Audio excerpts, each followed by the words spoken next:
Ukraine President Volodymyr Zelensky has been greeted with a standing ovation while addressing US Congress. During his speech, he declared Ukraine the victor in the first phase of the invasion. He says next year will be a turning point in the war.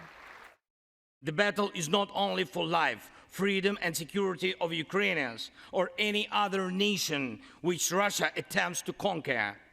This struggle will define in what world our children and grandchildren will live, and then their children and grandchildren.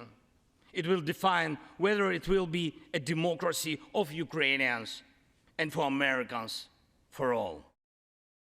The address follows an earlier meeting between President Volodymyr Zelensky and US leader Joe Biden at the White House.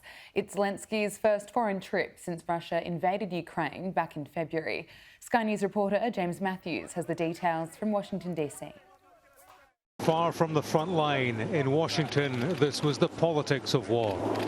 For a president in khaki, a comforting hand from the president in his corner. This was a first trip abroad for Volodymyr Zelensky since conflict began. Destination D.C. to take stock and support. You are the man of the year. Joe Biden called him the U.S. Man of the Year and made a U.S. pledge of Patriot missiles.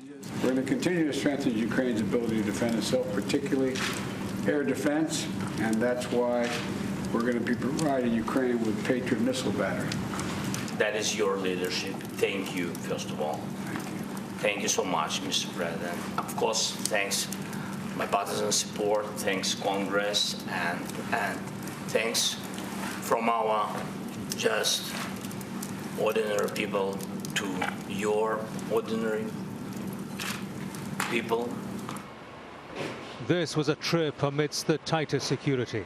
It began in darkness at the Polish border and continued in a US military plane under escort by NATO jets, before a convoy and a wave from the back seat on the way into the White House. We really fight for our common victory against this tyranny. That is real life, and we will win. And I really want win together. Thanks so much.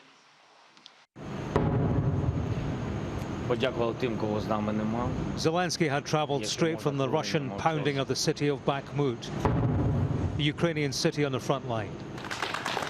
Even from this distance, he would have heard American voices questioning continued aid for Ukraine.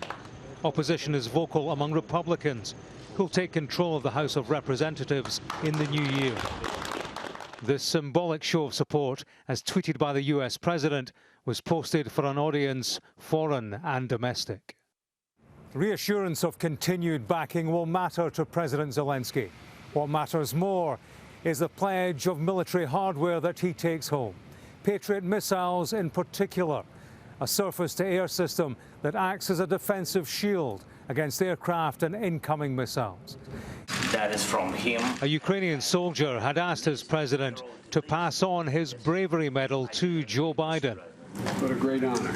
A gift for the host on a long journey abroad that was all about going the distance at home. James Matthews, Sky News in Washington.